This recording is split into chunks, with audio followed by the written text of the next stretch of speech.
वर्दी सीपी के निर्देश पर दिल्ली पुलिस की स्पेशल सेल को बड़ी सफलता मिली है। वेलकम फायरिंग केस के मुख्य आरोपी मोहम्मद मोइन कुरैशी को तिमारपुर इलाके से आज तड़के गिरफ्तार कर लिया गया है।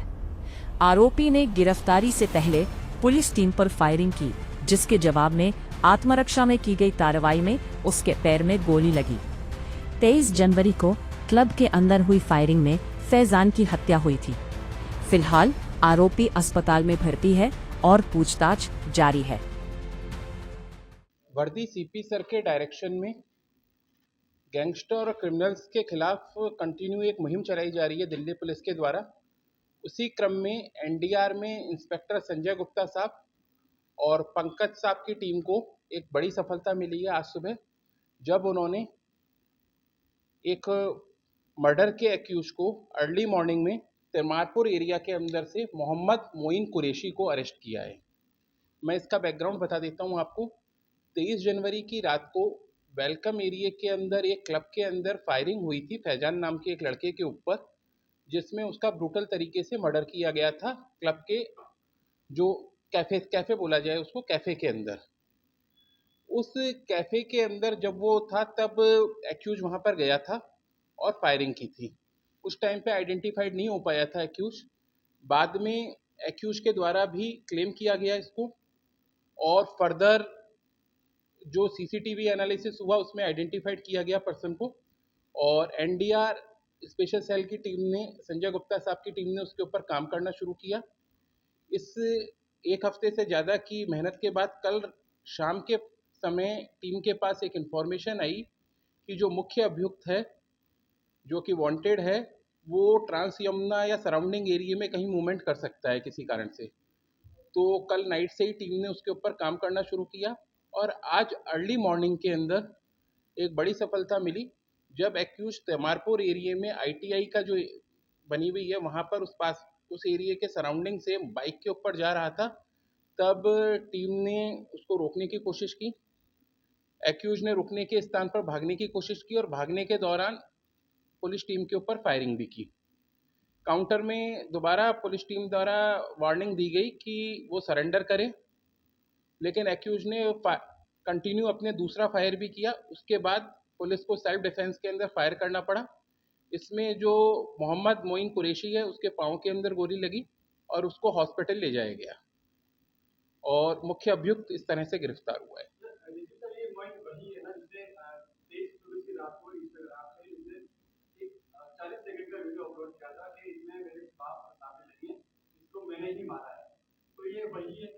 जी हाँ, ये वही मोइन है जिसने जो सोशल मीडिया के ऊपर इसका क्लिप चला था।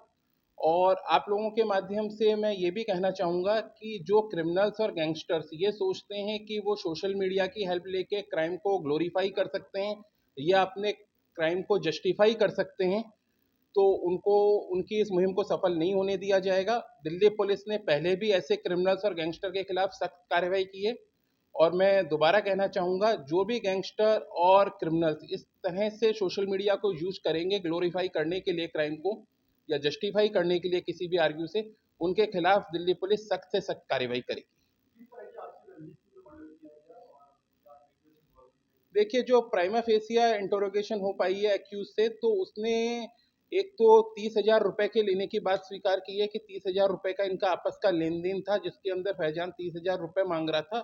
दोनों फैजान और जो एक्यूज है हमारा मोइन कुरैशी, वो एक ही लोकेलिटी के रहने वाले हैं, पुराने एक दूसरे को जानते थे। लेकिन जो रुपए का लेन देन था, जब फैजान ने रुपए वापस मांगे तो इनका आपस में झगड़ा बढ़ गया, और उसी क्रम के अंदर जब कंटिन्यू झगड़ा रहा तो फिर मोइन ने सोचा, कुरैशी ने, कि इसको रास्ते से हटा देना ठीक रहेगा, मेरे को पैसे नहीं देने पड़ेंगे और रोज का जो झगड़ा है वो भी खत्म हो जाएगा।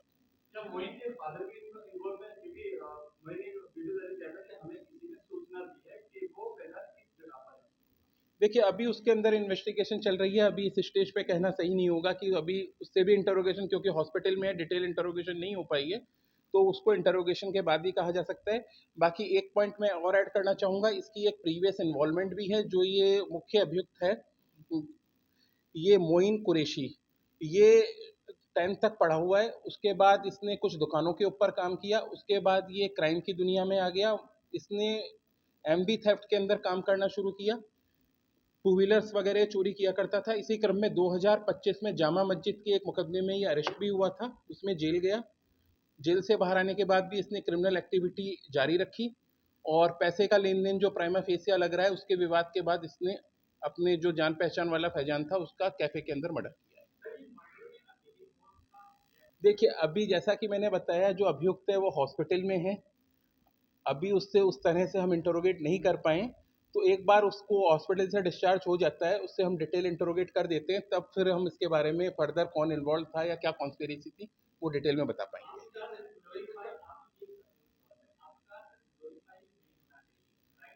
देखिए, जब भी कोई क्राइम होता है तो चाहे लोकल पुलिस हो, क्राइम हो या स्पेशल सेल हो, हम क्विक रेस्पॉन्स करते हैं।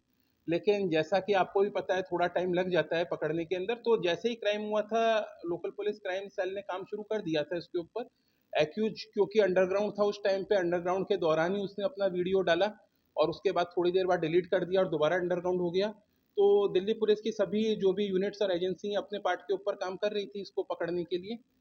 तो उसके लिए दिल्ली पुलिस हमेशा से क्रिमिनल्स और गैंगस्टर, जैसा मैंने बताया, जो भी क्राइम को, किसी भी तरह के क्राइम को ग्लोरीफाई करेंगे या फिर जस्टिफाई करेंगे किसी भी आर्ग्यू के ऊपर, उनके खिलाफ सख्ती से निपटा जाएगा।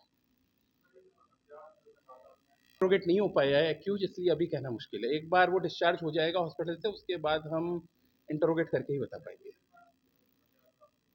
ये एक हथियार है जो उसने फायरिंग में किया था, सिंगल बरामद हुआ है। एक्टिविटी होती हैं जो सोशल मीडिया के ऊपर हथियारों की फोटो डालते हैं या क्राइम के लिए मोटिवेट करते हैं, उनको हम बैन भी करवाते हैं सोशल मीडिया प्लेटफॉर्म को। और जहां एक्यूज आइडेंटिफाइड होता है उसके खिलाफ एक्शन भी लिया जा रहा है। ये कंटिन्यू अभियान चल रहा है सोशल मीडिया पर।